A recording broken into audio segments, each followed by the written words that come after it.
Assalamualaikum warahmatullahi wabarakatuh. Alhamdulillahilladzi khalaqas samawati wal ardh wa ja'ala adh-dhulumati wan nur. Bismillahi ma syaa Allah, la yasuqul khaira illa Allah. Bismillahi ma syaa Allah, la yasriqus su'a illa Allah. Bismillahi ma syaa Allah, ma kana min ni'matin famin Allah. Bismillahi ma syaa Allah, la hawla wa la quwwata illa billahil aliyyil azim. Segala puji hanya milik Allah Subhanahu wa ta'ala yang mengatur seluruh makhluknya di alam semesta ini, yang senantiasa mencurahkan nikmat dan karunia-Nya kepada kita semua. Semoga dengan nikmat yang Allah berikan kepada kita menjadi hamba-hamba Allah yang pandai bersyukur. Wa idz ta'azzana rabbukum la in syakartum la azidannakum wa la in kafartum inna 'adzabi lasyadid. Wa qala aidan fa bi ayyi ala'i rabbikuma tukadziban. Salawat serta salam kita aturkan kepada junjungan alam Nabi kita, Nabi besar Muhammad sallallahu alaihi wasallam, yang telah membimbing kita untuk mengenal agama Islam, mengenal Al-Quran, mengenal hukum-hukum Allah. Semoga kelak ketika ruh kita diangkat oleh Allah Subhanahu wa ta'ala, kita semua wafat dalam keadaan Islam. Wala tamutunna illa wa antum muslimun. Yang sama-sama kita hormati Ayahanda Tuan Guru Mansur Sulaiman SHI, yang sama-sama kita hormati Adinda Tuan Guru Muhammad Ghazi Abdul Ghazi, yang sama-sama kita hormati Bapak Camat Sukamulia, dan seluruh hadirin hadirat yang tidak bisa saya sebutkan satu persatu malam ini. Semoga Allah meridai kita semua, memberkahi pertemuan kita, dan mengampuni dosa-dosa kita. Qala ta'ala fi kitabihil karim, Bismillahirrahmanirrahim, wa nunazzilu minal Qur'ani ma huwa shifaa'un wa rahmatun lil mu'minin. وقال أيضا لو أنزلنا هذا القرآن على جبل لرأيته خاشعا متصدعا من خشية الله وتلك الأمثال نضربها للناس لعلهم يتفكرون. وقال أيضا إنا أنزلناه في ليلة القدر وما أدراك ما ليلة القدر Lailatul Qadri khairum min alfi syahr tanazzalul malaikatu warruhu fiha biidzni rabbihim min kulli amr salamun hiya hatta matla'il fajr. Wa qala an-nabiy sallallahu alaihi wasallam nawwiru buyutakum bis-salah wa qira'atil Qur'an. Wa qala aidan an anzirin nasi manazilahum ala qadri uqulihim, atau kama qala an-nabiy sallallahu alaihi wasallam. Bapak Ibu yang tiang hormati, berbicara tentang nuzulul Quran, diturunkannya Al-Quran, Allah menjawab di dalam Al-Quran juga tentang maksud dan tujuan diturunkan Al-Quran oleh Allah Subhanahu wa ta'ala. Yang pertama, Alif Lam Mim, Dzalikal kitabu la raiba fi hudan lil muttaqin. Lalu yang kedua, Syahrul Ramadan alladzi unzila fihi al-Quran hudan lin-nasi wa bayyinatin minal huda wal furqan. Dari dua ayat ini kita akan memahami tujuan dan maksud Allah menurunkan Al-Quran di alam semesta ini. Yang pertama, kita mulai dari surat Al-Baqarah dari ayat pertamanya. Yang pertama, Alif Lam Mim. Ini termasuk daripada ayat-ayat mutasabihat. Dalam Al-Quran ada 2 ayat. Si pertama aran ayat mutasabihat. Si kedua dengan ayat muhkamat. Mana yang dimaksud dengan ayat-ayat mutasabihat? Ayat-ayat yang hanya Allah yang tahu maknanya, hanya Allah yang mengerti maksud dan kalimat yang ditetapkan oleh Allah di dalam Al-Quran. Mana yang termaksud ayat mutasabihat? Alif lam mim, kaf ha ya ain sad, nun yasin, alif lam mim ra, nun dan lain sebagainya. Itu ayat-ayat mutasabihat yang Allah tahu ta'wilnya. Apa kata Allah?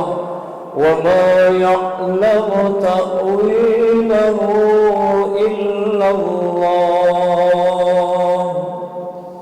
Ada 2 ulama di dalam teologi Islam yang namanya Imam Maturidi dan Imam Asy'ari, memperdebatkan masalah ayat mutasabihat dan ayat muhkamat. Boleh enggak seorang ulama menafsirkan ayat-ayat mutasabihat walaupun Allah sudah menggariskan yang tahu ta'wilnya adalah Allah? Maka kata Imam Asy'ari dan Imam Maturidi, boleh mentakwilkan ayat mutasabihat dengan catatan apabila mereka itu seorang ulama yang memiliki kemampuan yang luar biasa, berdasarkan firman Allah, warrasihuna fil ilmi yaquluna amanna bih kullun min 'indi rabbina wa ma yadhakkaru illa ulul albab. Ada seorang ulama yang menafsirkan alif lam mim. Ada Imam Fakhrul Razi menafsirkan kata alif lam mim. Alif itu adalah Allah, lam itu adalah Jibril, mim itu adalah Muhammad. Ada juga ulama menafsirkan kalimat alif lam mim. Alif itu adalah Allah, lam itu Latif, mim itu Majid. Dan kebanyakan ulama-ulama tafsir, kalau kita membuka tafsir Sawi, kalau kita membuka tafsir Ibnu Katsir, kalau kita membuka tafsir Jalalain, tafsir Imam Al-Maraghi yang dikarang oleh Mustafa Al-Maraghi, maka kebanyakan para ulama menafsirkan ayat-ayat mutasabihat itu dengan mengatakan Allahu a'lam bimuradi. Allah yang mengetahui di balik makna dari ayat-ayat mutasabihat. Lalu yang kedua, ada yang disebut dengan ayat muhkamat. Ayat yang sudah jelas maknanya tanpa takwil, tanpa perlu mentakwilkan secara detail dan mendalam. Misalnya lanjutan ayat itu alif lam mim, dzalikal kitabu la raiba fihi hudan lil muttaqin. Dzalika ini kata para ulama tafsir memiliki 2 makna. Yang pertama menunjukkan lil makanil qarib, yang kedua lil makanil ba'id. Za ismul isyarah, lam lil bu'di, kaf lil khitab. Bahwa kalimat zalika ini 2 maknanya kata para ulama tafsir. Yang pertama yang menunjukkan arti dekat, simbil si rapat, hadzal Quran, Quran selek juruntah. Kemudian menunjukkan arti jauh, lil makanil ba'id, mana dia? Bal huwa Qur'anun majid fi lawhim mahfuz. Yang menunjukkan arti jauh itu adalah Al-Quran yang di Lauhil Mahfuz. Dzalikal kitabu la raiba fihi. Tidak ada keraguan di dalam Al-Quran, Bapak Ibu. Semua apa yang ada di alam semesta ini telah tercantum di alam Al-Quran. Ma farratna fil kitabi min syai'. tidak ada yang dialfalkan oleh Allah di dalam kitab. Penciptaan langit dan bumi sudah ada di dalam Al-Quran dalilnya. Inna fi khalqis samawati wal ard wa ikhtilafil laili wan nahari la ayatin li ulil albab. Sungguh dalam penciptaan langit dan bumi, silih bergantinya malam dan siang, terdapat tanda-tanda kekuasaan Allah bagi orang-orang yang berakal. Coba belum saksikan kita merenung tentang penciptaan langit yang tidak ada tiangnya, bighairi amadin tarawnaha, tidak ada tiang penyangganya. Kalau kita membuat bangunan-bangunan mega proyek yang besar, membangun hotel-hotel berbintang 5, berbintang 7 dan seterusnya, tentu selaput nino harus memberi tiang penyangga, tentu selaput nino harus memberi villa. Tapi saksikan langit, siapa yang mampu makhluk Allah membentangkan langit, membentangkan alam semesta ini? Tidak akan pernah ada makhluk Allah di muka bumi ini. Ini Al-Quran telah menerangkan tentang penciptaan langit. Lalu setelah jadi langit, ditantang semua jin dan manusia untuk menyaksikan langit itu oleh Allah. Dari mana kita tahu kalau kemudian mengadakan tantangan kepada jin dan manusia? Di dalam surat Ar-Rahman Allah nukil, ya ma'syarul jinni wal insi in istata'tum an tanfudhu min aqtaris samawati wal ard fanfudhu la tanfuzuna illa bisultan. Hai bangsa jin dan manusia, jikalau kalian sanggup melintasi langit, melintasi bumi ini, please kata Allah, tafadhal kata Allah, kalian tidak akan mampu melainkan dengan kekuatan. Menurut para mufassir yang dimaksud dengan sultan adalah ilmu pengetahuan, yakni ilmu pengetahuan. Dulu pada tahun 1973 ada orang Amerika yang bernama Neil Armstrong yang pernah meluncurkan Apollo naik ke angkasa, tapi tidak mampu menyentuh lapisan-lapisan langit pertama, kedua sampai ketujuh. Seperti apa yang diinjak oleh baginda Rasulullah sallallahu alaihi wasallam ketika beliau di Isra Mi'rajkan. Bukan hanya 7 petala langit yang diinjak oleh baginda Rasulullah sallallahu alaihi wasallam. Di atas itu ada Sidratul Muntaha. Lalu kemudian di atas Sidratul Muntaha itu dikenal dengan Rafrafil Akhdar. Di atas Rafrafil Akhdar itulah yang dikenal dengan Arsy. Di atas Arsy itulah yang dikenal dengan Istawa. Tidak ada satupun teknologi tercanggih di alam semesta ini yang mampu menginjakkan kakinya ke sana. Untuk apa? Isra dan Mi'raj. Untuk menginjakkan kakinya dengan ilmu pengetahuan. Hanya baginda Rasulullah sallallahu alaihi wasallam yang diberikan oleh Allah. Lalu pada tahun 2011 Amerika lagi menurunkan astronotnya, seorang wanita yang ibunya keturunan India, bapaknya Amerika, yang dikenal dengan Yunita Suryam, menginjakkan kakinya ke angkasa, tidak mampu menginjakkan kakinya ke langit dan seterusnya, hanya sebatas ruang angkasa. Ini tantangan Allah yang pertama ketika Allah sudah menciptakan langit dan bumi. Ternyata kata Allah, untuk kita masuk, melihat, menyaksikan alam yang ada di langit dengan bisa menyaksikan matahari, bulan, bintang, hanya dengan ilmu pengetahuan. Makanya dari kata ilmu itu kita akan mengambil 3 hurufnya. Yang pertama huruf Ain, yang kedua adalah huruf Lam, dan yang ketiga adalah huruf Mim. Menurut para ulama tasawuf, apa maknanya ilmu itu sendiri? Kita sering mengatakan orang berilmu, orang berpengetahuan. Beda. Kata Imam Syafi'i mendefinisikan ilmu itu, al-ilmu fis sudur la fis sutur. Ilmu itu di dalam dada manusia, bukan di dalam kertas. Lamun musli dalam kitab, lamun musli dalam buku deniaran ilmu, kata Imam Syafi'i. Masih arana tulisan, masih arana pengetahuan. Lagu apabila ilmu ini tama le aten manusia, tama di dalam kalbunya manusia, dimanapun manusia itu berada, ketika ilmu itu sudah masuk bersinergi dengan hatinya manusia, mengalir di sekucur tubuh manusia. Dimanapun manusia itu, pasti dia terjaga dengan ilmunya itu. Kenapa kata Rasulullah sallallahu alaihi wasallam, al-ilmu harisun. Ilmu itu penjaga manusia.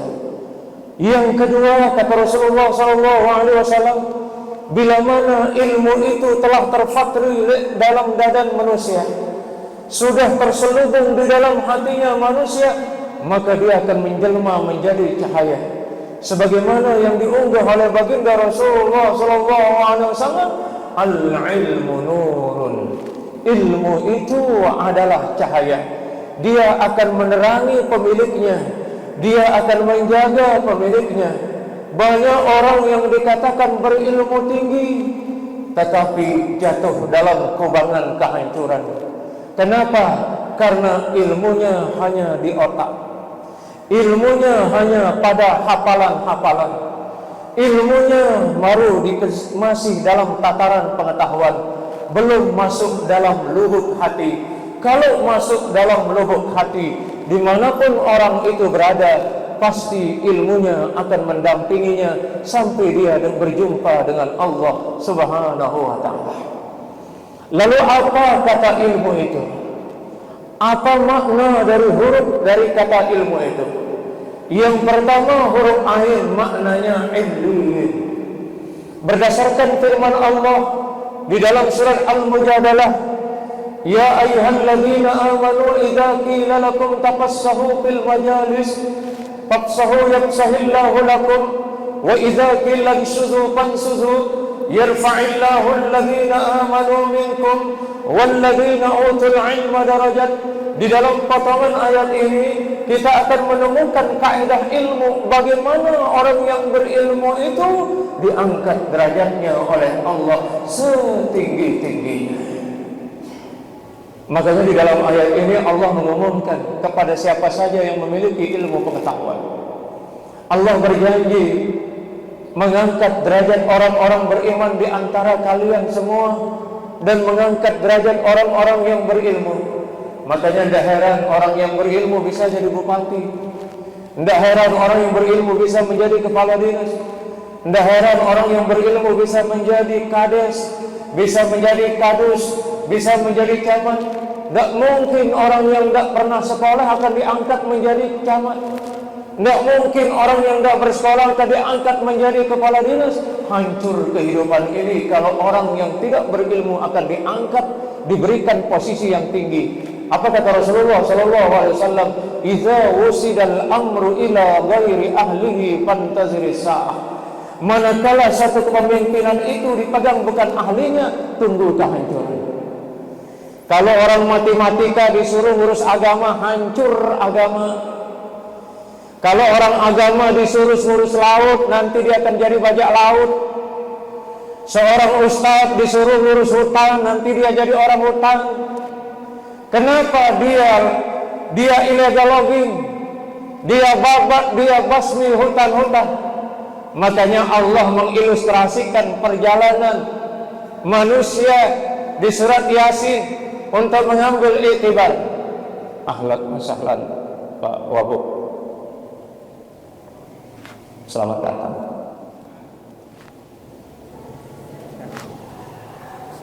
Alhamdulillah.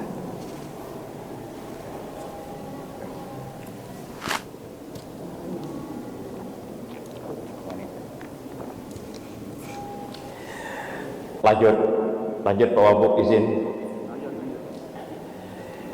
Kita kembali kepada ungkapan Nabi, idza wusidal amru ila ghairi ahlihi fantaziris sa'ah. Manakala satu kepemimpinan dipegang bukan ahlinya, tunggu kehancuran. Makanya kita sudah diilustrasikan oleh Allah di surat Yasin supaya manusia berjalan sesuai dengan profesi ilmunya. Yang jurusan pertanian duduk di jurusan pertaniannya. Jangan orang pertanian diletakkan di rumah sakit, hancur orang nanti. Jangan sampai terjadi. Orang agama duduk di rumah sakit, bagaimana memegang suntikan, bagaimana memberikan resep pil, salah-salah nanti orang sakit kepala dikasih obat mencret, ya mampu seorang. Makanya Allah mengilustrasikan di dalam surat Yasin, wasyamsu tajri li mustaqarrin laha dzalika taqdirul azizil alim. Allah menggambarkan perjalanan matahari yang beredar pada porosnya, yang beredar pada perjalanannya. Begitu pula manusia hidup di atas permukaan bumi ini, sudah ada rel kita masing-masing. Yang jurusan agama urus agama, yang jurusan ekonomi urus perbankan, urus perekonomian, yang jurusan kelautan urus laut, yang jurusan kedokteran kebidanan urus rumah sakit, urus polindes, urus puskesmas, yang jurusan birokrasi urus birokrasi, yang jurusan politik urus politiknya. Insya Allah akan terjadi kedamaian di alam semesta. Manakala manusia masing-masing duduk di porosnya, manakala masing-masing duduk pada spesialis ilmunya, tidak kacau, tidak memasuki ranah orang lain. Kalau itu terjadi, maka akan lahirlah the Big Bang, akan terjadi kehancuran. Baik siapa saja, tidak saja manusia itu, tetapi alam ini akan hancur. Kenapa? Karena orang-orang yang mengurus alam ini tidak pada bidangnya, tidak pada fungsinya, tidak pada profesionalnya. Maka Al-Quran hadir untuk membimbing umat manusia di alam semesta ini. Semua garapan ilmu sudah termaktub di dalam Al-Quran. Tadi kita berbicara tentang penciptaan langit dan bumi, kemudian bergantinya malam dan siang. Kalau kita masuk dalam ilmu astronomi, ilmu geografi sudah masuk di dalam ayat itu. Lalu setelah Allah mengumumkan penciptaan langit dan bumi, kemudian bergantinya malam dan siang, siapa manusia yang mampu memutarbalikkan siang menjadi malam? Siapa manusia yang mampu memutarbalikkan malam menjadi siang? Tidak ada. Maka yang mampu untuk memikirkan peristiwa penciptaan langit dan bumi dan pergantian malam dan siang, kata Allah, hanya satu orang yang mampu menyaksikan tanda-tanda kekuasaan Allah. Siapa dia? Mereka itu adalah kaum cerdik pandai yang dikenal dengan ulil albab, para ilmuwan. Lalu siapa orang-orang yang disebut ilmuwan oleh Allah? Bukan sembarang kita meletakkan gelar-gelar kepada manusia. Bukan sembarang kita menyebutkan sebutan-sebutan kepada manusia. Kalau kita mengacu kepada Al-Quran, ada golongan intelektual yang sudah dipastikan keintelektualannya oleh Allah. Ada golongan orang-orang yang berilmu yang sudah dipastikan keilmuannya oleh Allah. Ada kaum pemikir yang sudah dipastikan keilmuannya oleh Allah. Siapa dia? Mari kita simak lanjutan ayat ini. Inna fi khalqis samawati wal ardi wa ikhtilafil laili wan nahari la ayatil ulil albab. Makanya ketika ayat ini diperdengarkan kepada Ibnu Abbas, maka Ibnu Abbas menangis. Bahkan Rasulullah ketika diturunkan ayat ini, beliau menangis sejadi-jadinya. Ada sahabat yang pingsan ketika ayat ini diturunkan. Kenapa diturunkan? Karena Allah membuka live bagaimana dia mendesain langit ini, mendesain bumi tempat tinggal kita ini, yang begitu luas, yang tidak mampu dijangkau seluruhnya oleh manusia. Makanya Allah pesan kita yang tinggal di bumi ini, satu pesan Allah setelah Allah menciptakan langit dan bumi ini. Apa kata Allah? Wala tufsidu fil ardi ba'da islahiha. Jangan sekali-kali kalian mengadakan kerusakan di muka bumi ini.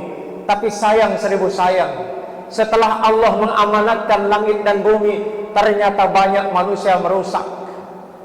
Maka ditebanglah pohon-pohon, terjadi illegal logging, yang kemudian menyebabkan terjadinya erosi, yang menyebabkan terjadinya banjir bandang. Masih ingatkah kita saudara-saudaraku ketika banjir bandang yang terjadi di Sambalia, di Belanting, banyak menyusahkan duka nestapa kepada masyarakat Lombok? Ini karena akibat segelintir orang yang tidak mampu menjaga tangannya. Allah katakan zaharal fasadu fil barri wal bahri bima kasabat aydin nas. Telah tampak satu kerusakan di darat dan di laut diakibatkan oleh tangan-tangan manusia. Ekosistem alam ini sudah dirancang sedemikian oleh Allah, begitu hebatnya. Tetapi ketika Allah sudah merancang dengan begitu hebatnya, wala tufsidu fil ardi ba'da islahiha, setelah Allah perbaiki alam semesta ini, ternyata ada tangan-tangan manusia yang rakus. Ternyata ada tangan-tangan jahiliyah. Ternyata ada tangan-tangan zalim yang kemudian membabat hutan, yang berdampak terjadinya banjir, terjadinya erosi, terjadinya gempa bumi. Maka Allah mengatakan telah nyata kerusakan itu di darat. Siapa penyebab kerusakan yang terjadi di alam semesta ini? Bukan disebabkan oleh binatang-binatang yang berkeliaran di hutan, bukan disebabkan karena banyaknya ular-ular merata, bukan kerusakan alam itu disebabkan oleh singa-singa yang kuat, bukan disebabkan oleh binatang macan dan lain sebagainya, tapi Allah yang menyebabkan luluh lantah dan hancurnya kehidupan manusia dan alam semesta ini tidak lain adalah manusia. Makanya dulu ketika Allah ingin menciptakan manusia, Allah mengatakan, wa idz qala rabbuka lil malaikati inni ja'ilun fil ardi khalifah qalu ataj'alu fiha may yufsidu fiha wa yasfiku dima. Ketika Allah mendeklarasikan, memfofulirkan akan penciptaan manusia, pada saat itu malaikat-malaikat itu tidak setuju, Bapak Ibu. Kenapa tidak setuju? Karena pernah kejadian 50.000 tahun pernah kejadian. Itu kita temukan di dalam tafsir Al-Azhar karangan Profesor Hamka. Apa peristiwa yang terjadi sehingga malaikat itu mengatakan wa yasfikud dima, wahai Allah, jikalau engkau menciptakan manusia, maka akan terkesan penumpahan darah, akan terjadi pertumpahan darah.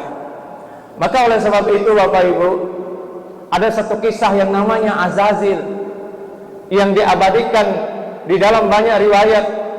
Azazil ini adalah pimpinan tertinggi para malaikat Allah, dan dia setiap 40 tahun diangkat pangkatnya oleh Allah sebegitu tingginya.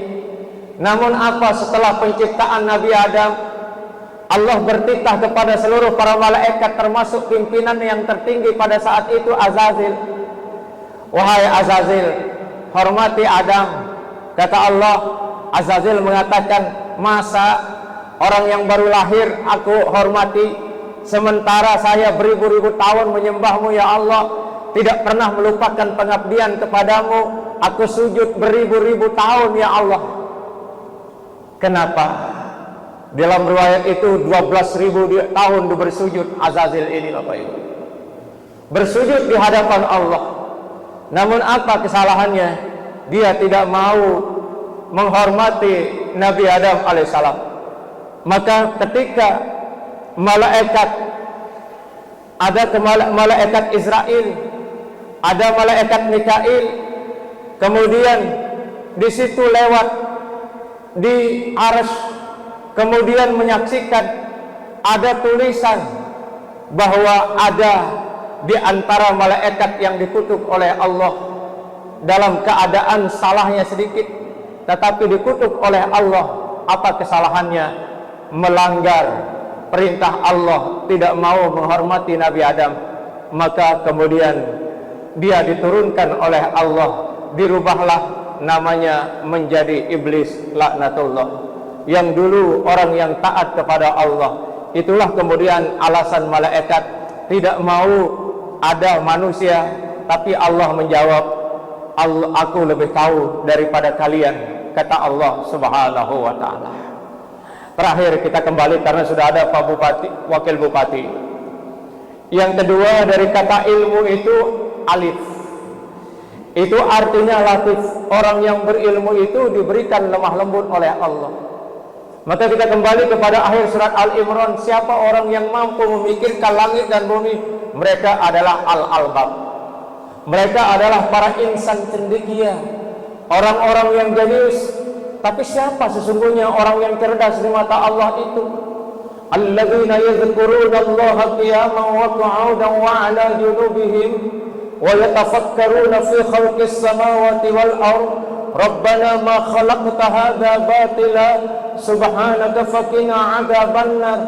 Orang cerdas dalam pandangan Allah, orang jenius dalam pandangan Allah, orang yang profesional dalam pandangan Allah. Satu, alladzina yadhkurunallaha qiyaman wa qu'udan wa 'ala junubihim. Apabila dia berdiri, dia ingat Allah. Ada ulama menafsirkan ayat ini dengan dua penafsiran. Pertama, apabila dikasih kekuasaan, dia sadar yang ngasih kekuasaan itu bukan karena intelektualnya, kemampuan intelektualnya, bukan karena kesungguhannya berusaha meraih suara supaya dia terpilih, tidak. Tapi orang itu mengatakan, aku naik karena Allah, aku naik karena Allah. Dijawab oleh Allah, qulillahumma malikal mulki tu'til mulka man tasha wa tanzi'ul mulka mimman tasha wa tu'izzu man tasha wa tuzillu man tasha biyadikal khair innaka ala kulli syai'in qadir. Yang hari ini kebetulan jadi kepala dinas bukan karena kemampuannya semata, bukan karena kedekatannya dengan pemimpin, tetapi di situ sudah merupakan anugerah Allah. Jadi kalau orang cerdas itu dia berpikir, alhamdulillah ya Allah, Engkau naikkan jabatan saya. Beda dengan orang yang tidak cerdas. Oh, karena kehebatan saya, karena kemampuan saya, karena profesional saya. Dari mana kemampuan lo? Siapa yang memberikan engkau kemampuan kalau bukan karena Allah? Bukankah kita keluar semua tidak bisa membaca, dikala keluar hanya mengeluarkan tangis, oa, oe, ui. Mana ilmu yang kita bawa? Nggak ada. Kemudian ditaruh jadi kepala dinas, ditaruh jadi itu, petantang petenteng. Ingat, you akan kembali ke tanah. Jangan sombong dengan jabatan yang kita miliki. Sejatinya kita tidak memiliki apa-apa. Orang yang cerdas itu, kata Allah, yang ingat akan apa yang diberikan oleh Allah. Dan jangan galau dimanapun kita berada sebagai aparatur pemerintah. Karena perjanjian kita sebagai ASN siap ditempatkan di mana saja. Orang yang cerdas itu tidak pernah galau walaupun diturunkan jabatannya, dinaikkan jabatannya sama, diturunkan jabatannya juga sama, tidak bergeming dengan keadaan karena dia sadar yang memberikan dia kekuasaan adalah Allah. Tabarakalladzi biyadihil mulk wa huwa ala kulli syai'in qadir. Maha suci Allah yang menggenggam apa-apa yang ada di langit dan di bumi, termasuk jabatan Allah yang genggam. Maka kalau suatu saat nanti jabatan kita turun, janganlah bersedih hati. Maka kalau suatu saat nanti jabatan kita naik, jangan tinggi hati. Karena semua jabatan ini hanya sementara di dunia ini. Jabatan tertinggi ketika kita sudah meninggal dunia, almarhum. Pak Bupati akan dikatakan almarhum, Pak Wabub juga akan dikatakan almarhum. Semua kita ini camat, calon mati, men. Jangan takut digeser jabatannya. Yang digeser jabatannya, merenunglah dan banyak berzikir. Oh, dalam hidup ini ada siklus pergantian. Sebagaimana Allah katakan, wa tilkal ayyamu nudawiluha bainan nas. Aku pergilirkan kehidupan di antara kalian, kata Allah. Yang kemarin naik maka bisa turun. Tidak ada orang yang sudah naik terus-terusan. Contoh orang naik di kelapa, masa dia di jambu turun di lolong nyuri no. Begitu jari tupai. Setiap orang yang naik resikonya pasti akan turun. Dan setiap orang yang turun pada satu saat dia akan naik. Inilah hukum Allah yang sangat balance bagi kita. Nggak ada yang perlu kita sesali dalam hidup ini. Nggak ada yang perlu kita tangisi dalam hidup ini. Nggak ada yang perlu kita kecewakan dalam hidup ini. Jangan depresi, saudara-saudaraku, kalau kemudian kita tidak memiliki jabatan. Allah akan berikan jabatan yang tinggi di hadapannya. Bersyukurlah atas karunia yang telah diberikan oleh Allah kepada kita semua. Wa tilkal ayyamu nudawiluha. Ingat, hidup ini ada pergantiannya. Yang kaya bisa jadi miskin, yang miskin bisa jadi kaya, pemulung bisa jadi kaya raya. Sebaliknya orang kaya raya bisa kolab. Ini aturan Allah. Kenapa? Allah itu memiliki aturan yang sangat bijaksana. Tidak ada Allah menzalimi hambanya, tidak ada Allah menyakiti hambanya. Semua kejadian itu ada hikmah di balik perputaran kehidupan kita itu. Makanya lahirlah siang dan malam. Di neraka ke kelem-kelem doang. Mun ke kelem-kelem doang terlalu tahu bayar nang kantor. Tahu bayar lalu nalet rong Aceh. tetau bae nala tembako, masuk ke kelem-kelem lawan nala tembako, cocok nasi ular. Maka Allah melahirkan ada malam dan siang, ada tinggi, ada rendah, ada miskin, ada kaya. Tersenyumlah dengan aturan Allah. Maka insya Allah. Yang kedua, kata para ulama menafsirkan alladzina yazkurunallaha qiyaman wa qu'udan. Apabila dikasih jabatan, dia sadar yang ngasih jabatan adalah Allah. Apabila dia turun dari jabatannya, yang menurunkan juga Allah. Karena semua ada peristiwa yang diinginkan oleh Allah lebih baik daripada kita. Karena hidup ini bergiliran, hidup ini bergantian, hidup ini indah. Tidak ada yang tidak indah dalam hidup ini kalau kita memahami kodrat Allah Azza wa Jalla. Kemudian yang kedua, alladzina yadhkurunallaha qiyaman wa qu'udan wa 'ala junubihim. Orang yang cerdas itu kata Allah, apabila dia duduk dia berzikir kepada Allah, berdiri dia berzikir, duduk dia berzikir. Apabila dia sedang dalam kondisi diberikan amanah, duduk menjadi dewan, duduk menjadi bupati, duduk menjadi gubernur, menjadi wakil gubernur, wakil bupati, dia sadar Allah yang mendudukkan.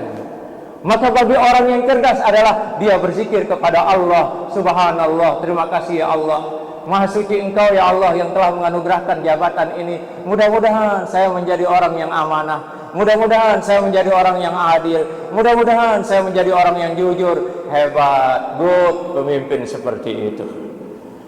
Kemudian yang ketiga, ini yang terakhir, alladzina yadhkurunallaha qiyaman wa qu'udan wa 'ala junubihim.